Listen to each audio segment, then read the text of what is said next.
নমস্কার বন্ধুরা, রোশনাইয়ের আজকের পর্বের রিভিউ নিয়ে আমি পৌঁছে গেছি তোমাদের সামনে। বাংলা সিরিয়াল সমাচারে তোমাদের সবাইকে স্বাগত জানিয়ে আজকের পর্বের রিভিউ আমি শুরু করছি। ছোটু বলছে তনুশ্রীকে যে মাধবীকে বিয়ে করার পেছনে আমার যতটা না হাত ছিল তার চেয়ে মাধবীর জোড়াজুড়িটা অনেকটা বেশি ছিল। আমি তো চলেই গিয়েছিলাম, বিয়েটা করতেই চাইনি, কিন্তু মাধবীর জোড়াজুড়ির ফলে বিয়েটা হচ্ছে। সবই তোমরা জানো, তাও আবার করে বলতে হয়। এরপরে ঠাম্মি বলছে, চুপ করো তোমরা, আমি এখনো বেঁচে আছি, মাকে সম্মানটা করতে শেখো সবাই। বাবলু বলছে, যেটা সত্যি সেটা সত্যি মা, তুমি এখানে আছো বলে সেটা পাল্টে যাবে না। আরণ্যকের বাবা বলছে, নাটক করাটা ছাড় ছোটু, নাটক করাটা ছাড়। ছোটু বলছে, আমাদেরকে নাটক করে বাঁচতে হয় না মেজদা, আসলে আমাদের জীবনের চাহিদাটা কম তো, তাই নাটক করার প্রয়োজনটা পড়ে না। আর এই যে মেজ বৌদি বলছে যে আমি চাকরি করার বউকে বিয়ে করছি বলে মানে যাতে আমাকে পুষিয়ে দেয়, তো ভালো তো, যদি আমাকে পুষিয়ে দেয় তাহলে তো খারাপ কি আছে? আমাকে পুষিয়ে দেওয়া মানে সংসারটাকে পুষিয়ে দেওয়া, তাতে তোমাদেরও লাভ আমারও লাভ, তাই না? এতে তোমাদের এত গা জ্বলছে কেন আমি সেটাই বুঝতে পারছি না। তখন তনুশ্রী বলছে, বাবা, এই সংসারে দেখছি সবাই কথা বলতে শিখে গেছে, মুখে মুখে তর্ক করছে একেবারে, এই জন্যই আমার ছেলেটা একদম বিগড়ে গেছে। আরণ্যক বলছে, হাসালে মা, এই বয়সে যদি আমাকে কাউকে দেখে শিখতে হয় তাহলে নিজের বুদ্ধি কাজে লাগাবো কখন? আরণ্যক বলছে, তোমরা খেয়ে নাও, তোমাদের খাওয়া হয়ে গেলে আমাকে ডাকবে, আমি তারপর খেয়ে নেব। তখন গরিমা ডাকছে, বলে, শোনো, তুমি তো জাহান্নামে অলরেডি চলে গেছো, তো তোমাকে একটা কথা বলার আছে। তুমি কি আমার সাথে থাকতে চাও? আরণ্যক বলছে, একই প্রশ্ন আমিও করছি, তুমি আমার সাথে থাকতে চাও? যদি থাকতে চাও তাহলে তোমাকে অনেক কিছু চেঞ্জ করতে হবে, তোমার ব্যবহার চেঞ্জ করতে হবে, তোমার কথা বলা চেঞ্জ করতে হবে, বুঝতে পেরেছ? আমি সত্যের পথে হাঁটছি, কিন্তু আমার সাথ দিতে হবে। গরিমা চুপ করে থাকে। এরপরে আরণ্যকের বাড়ির লোকরা, আমার তনুশ্রীরা সবাই বলছে যে গরিমার জীবনটাকে একবারে তুই নষ্ট করে দিচ্ছিস, সেটা তুই করতে পারিস না। তখন আরণ্যক বলছে, আমি কোনো কিছু করিনি, যা করার গরিমাই করছে। আরণ্যক বলছে, ও যদি চায় ও সুখী হতে পারে। তখন জাহ্নবী বলছে যে ও কিন্তু তোমার সাথেই সুখী হতে চেয়েছিল বাদশা। রাজা বলছে, তুই সেইভাবে চল যাতে ও খুশি হতে পারে। এরপর কথাবার্তা হওয়ার পর বড়মা বলছে, আচ্ছা অনেক হলো, নে এবার সবার তো প্রায় খাওয়াটা হয়ে গেছে, তুই এবার খেতে বস। বলে, না আমার খিদে নেই। ছোট বলছে, বেশি ই করিস না তো, নে খেতে আয়, তখন থেকে তোর জন্য অপেক্ষা করছি, আর রাগারাগি করিস না, আয় তো। বলছে, না, আমি এক টেবিলে বসে খেতে পারবো না, যেদিন আমার বাবা মিথ্যের পথ ছেড়ে সত্যের পথে হাঁটবে সেদিনই একমাত্র আমি এক টেবিলে বসে খাবো, তাছাড়া নয়। এই বলে চলে যাচ্ছে। আরণ্যকের বাবা বলে, দেখলে স্বভাবটা, দেখলে কেমন? তনুশ্রী বলছে, আমি তো বিশ্বাসই করতে পারছি না যে ও আমার ছেলে। তখন গরিমা বলছে, দেখলে তো, ও আর তোমার ছেলে নেই, ওকে কিনে নিয়েছে ওরা। ছোটু বলছে, গরিমা, যদি কিনে নিয়ে থাকে তাহলে কিনেছে হচ্ছে ভালোবাসার জোরে, ভরসার জোরে। তুমি বোধহয় এই উপাদানগুলো দিয়ে বাদশাকে এখনো কিনতে পারোনি, তাই না? গরিমা রেগে যায়। এদিকে রোশনাই আর রোশনাইয়ের বাবা কোর্টে বেরোবে। তার সেই সময় যাওয়ার পথে রোশনাই কথা বলছে যে, বাবা, আমার কিন্তু জীবনে হারানোর মতো একজনই আছে, সেটা হচ্ছে তুমি। তুমি আমাকে ছেড়ে কোনোদিনও চলে যেও না।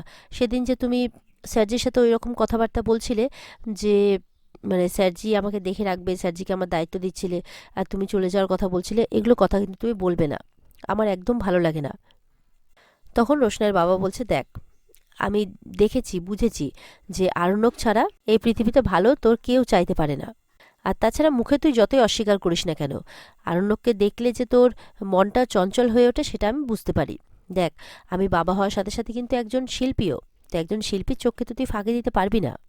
রোশনাই বলছে, বাবা, তুমি তো আমাকে চিনবে, তুমি তো আমাকে জন্ম দিয়েছ।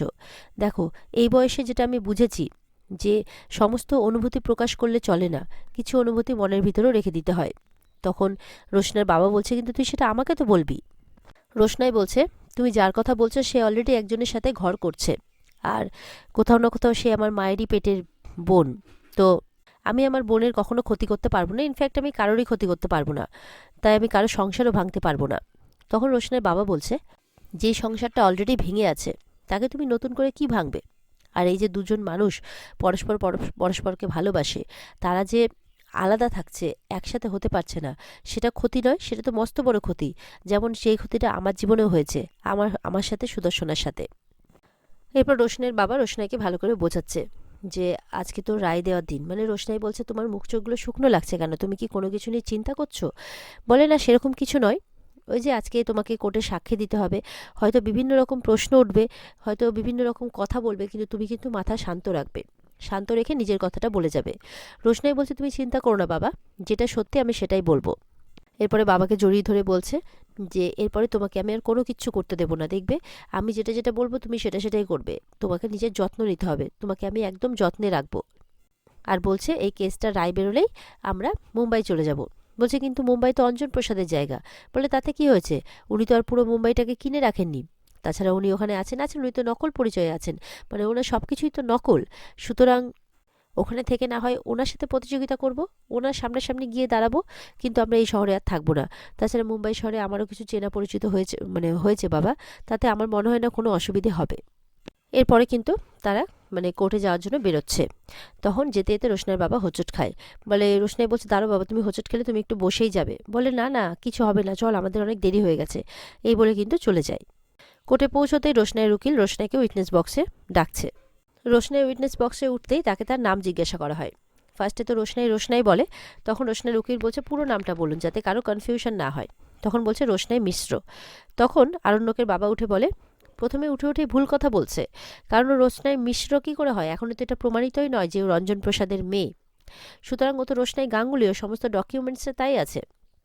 তখন রোশনাইয়ের উকিল বলছে যে অলরেডি এটা গতদিন কোর্টে সেই রেকর্ডিংটা দেওয়ার পরে অলরেডি সেটা প্রমাণ হয়ে গেছে যে রোশনাই গাঙ্গুলি নয়, মিশ্র, সুরঙ্গমা গাঙ্গুলি আর রঞ্জনবাবুর মেয়ে।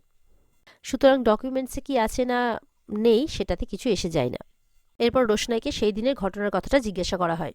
রোশনাই সবটাই বলে, আর সেই দিন গাড়িতে ড্রাইভার হিসেবে যে রাজেশ ছিল সেই কথাটাও বলে। কথা বলার পরে এদিকে আরণ্যকের বাবা হো হো করে হাসতে শুরু করে। আরণ্যকের বাবাকে জজ সাহেব জিজ্ঞাসা করছে, আপনি হাসছেন কেন? বলছে, মার্জনা ক্ষমা করবেন, আসলে একটি মেয়ে যে এত কাল্পনিক জগৎ থেকে এত সুন্দর গল্প বানাতে পারে এটা একে না দেখলে আমি বুঝতে পারতাম না। এই প্রোডাকশনের গাড়ি অ্যালট করা হয় গিল্ড থেকে, আর যে ড্রাইভার থাকে সেও গিল্ডের কার্ড হোল্ডার হয়। আর রাজেশ বেনারস থেকে ওই একদিনের মধ্যে সমস্ত গিল্ডের কার্ড টার্ড বানিয়ে এমনকি গাড়ি অ্যালট করে দিল। এটা কি সম্ভব স্যার? বলছে, এক তো গাড়ির ওজন ফোজন বলছে, তারপর সেই ওজনের গাড়িকে ঠেলে জলে ফেলে দেওয়া, তারপরে সেই জলে জল ভর্তি গাড়িতে একদম শ্বাস বন্ধ করে একটা মেয়ে থেকে গেল, এটা তো কোনো সুপার উইমেন ছাড়া কারো পক্ষে করা সম্ভব নয়। বলছে, এরকম ম্যাজিক বা সুপারম্যানের কথা কি আমরা জীবনে কখনো শুনেছি? এরপর রোশনাকে জজ সাহেব বলছে যে আপনি এভাবে মিথ্যে কথা বলবেন না। বলে, আমি কোনো মিথ্যে কথা বলছি না, এখন জলের মধ্যে গাড়িটা কিভাবে ছিল, কিভাবে ভেসেছিল, কি হয়েছিল না হয়েছিল সেটা তো আমার বলার কথা নয়, আমার জানারও কথা নয়। আমি যেইটুকু জানি আমার সাথে যা যা ঘটেছিল জ্ঞানত অবস্থায় আমি সেইটুকুই আপনাকে বলছি। রোশনাই বলছে, আমি সত্যি কথা বলছি। তখন আরণ্যকের বাবা চিৎকার করে ওঠে, তুমি মিথ্যে কথা বলছো, ইউ আর এ লায়ার। রোশনাই বলছে, ওটা আপনার পেশা উকিল সাহেব, ওকালতি করতে গিয়ে মিথ্যের চাষটা আপনিই করেন। আসলে কি বলুন তো, আপনাকে তো খুব কাছ থেকে আমি চিনি, তাই মিথ্যে বা সত্যির কোনো মার্জিন আপনার কাছে নেই। আপনি যদি চান তাহলে মিথ্যেটাকেও সত্যি করে কোর্টে পেশ করতে পারেন। আরণ্যকের বাবা বলছে যে এটা হচ্ছে আদালত, আর এই আদালতে দাঁড়িয়ে তুমি কার সাথে কথা বলছো তুমি বুঝতে পারছো? আমি কিন্তু একজন উকিল। তখন রোশনাই বলছে, ন্যায়ের মন্দিরে একজন অসৎ লোকের সাথে অসৎ লয়ারের সাথে কথা বলছি। আরণ্যকের বাবা বলছে, জজ সাহেব দেখুন, আপনার সামনে আমাকে অপমান করছে। রোশনাইয়ের উকিল বলছে যে আপনি অপমান বোঝেন? কেউ আপনাকে অপমান করলে আপনার যেমন গায়ে লাগছে, তেমন আপনিও যখন কাউকে অপমান করছেন তো তারও তো গায়ে লাগছে। তখন আরণ্যকের বাবা বলছে, আমি আপনার মতো জুনিয়র উকিলকে খুব একটা নাম্বার দিই না। আরণ্যকের বাবা বলছে, আরে সত্যিটা তো আমিও জানি, আমি প্রমাণও করে দেবো, আমিও তো তদন্ত করছি।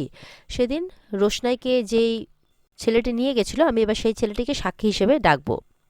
সেই ছেলেটি এখন বলে দেবে যে সেই যে ড্রাইভারের সিটে রাজেশ থাকার কথা বলছে সেই ড্রাইভারের সিটে রাজেশ ছিল না, ছিল আদিত্য কাপুর। আদিত্য কাপুরের নামে ভুলভাল কথা বলছে আরণ্যকের বাবা, তাকে ফাঁসানোর চেষ্টা করছে, সেই নাকি রোশনাইয়ের মুখে স্প্রে করে সেই নাকি গাড়িটা ভাসিয়ে দিয়েছিল।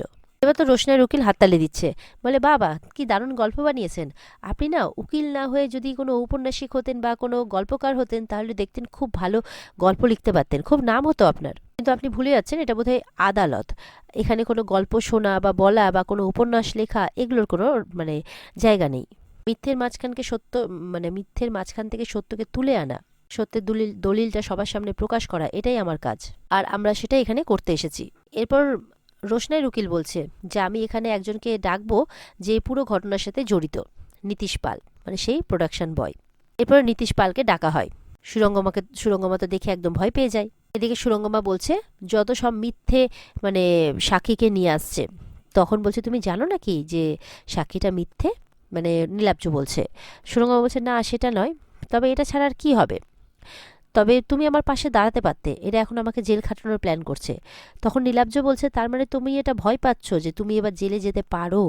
বলে, তুমি আমার পাশে দাঁড়ালে এমনটা হতো না। বলে, আমি তো তোমার শাস্তি চাই, আমি চাই তুমি ফিরে এসে নতুন সুরঙ্গমা হয়ে ওঠো। ওদিকে দেখা যাচ্ছে কোর্টরুমের বাইরে রোশনাই আর গরিমার সাথে কথা হচ্ছে। রোশনাই বলছে, তুমি এতদিন জানতে যে আমরা কাজিন সিস্টার, কিন্তু এখন তো সত্যিটা জানো। গরিমা বলছে, কি করতে হবে তাহলে আমাকে এখন? আরণ্যককে ছেড়ে দিতে হবে? তুমি যা যা হারিয়েছিলে সবকিছু তোমাকে ফিরিয়ে দিতে হবে? বলছে, তার মানে তুমি এটা অ্যাকসেপ্ট করলে যে আমি স্যারজিকে হারিয়ে ফেলেছিলাম? রোশনাই বলছে, আর সেই হারিয়ে যাওয়া মানুষটাকে আমি আবার ফিরে পেতে চাইছি। একদম গরিমা চোখ গরম করে রোশনাই বলে চিৎকার করে ওঠে। আর এখানে আজকের পর্ব শেষ হয়ে যায়। তো বন্ধুরা, এই ছিল আজকের পর্বের রিভিউ। ভালো লেগে থাকলে পর্বকে লাইক কমেন্ট করে জানাতে ভুলবে না, আর আমাদের সাথে জুড়তে আমাদের চ্যানেলকে সাবস্ক্রাইব করতেও ভুলবে না। দেখা হবে আগামীকালকে। ততক্ষণ সবাই ভালো থাকবে, আর এই পর্বের বিস্তারিত দেখতে অবশ্যই স্টার জলসার পর্দায় চোখ রাখবে। টাটা।